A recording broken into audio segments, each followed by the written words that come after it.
கோவை நாடாளுமன்ற தொகுதியில் அதிமுக சார்பில் போட்டியிடும் சிங்கை ராமச்சந்திரனை ஆதரித்து அதிமுக பொதுச் செயலாளர் எடப்பாடி பழனிசாமி வாக்கு சேகரித்தார். கோவை கொடிஷியா மைதானத்தில் நடைபெற்ற அதிமுக பொதுக்கூட்டத்தில் எடப்பாடி பழனிசாமி கலந்து கொண்டு திமுக தலைவர் ஸ்டாலின், அமைச்சர் உதயநிதி ஸ்டாலின், முன்னாள் அமைச்சர் செந்தில் பாலாஜி ஆகியோரை விமர்சித்து பேசினார். அப்போது அதிமுகவின் 10 ஆண்டுகால சாதனைகளையும் நிறைவேற்றப்பட்ட திட்டங்களையும் ஒரே மேடையில் திமுகவினருடன் நேருக்கு நேர் விவாதிக்க தயாராக இருப்பதாகவும் அவர் கூறினார்.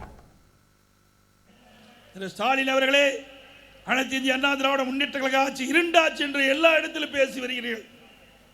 உண்மையிலேயே தில்லு திராணி தெம்பு இருந்தா நீங்களே ஒரு கூட்டத்தை போடுங்க, மேடையே போடுங்க, நீங்களும் பேசுங்க. உங்களுடைய ஆட்சியில் போடப்பட்ட திட்டத்தை, கொண்டு வந்த திட்டத்தை நானே நேரா பேசுறேன்.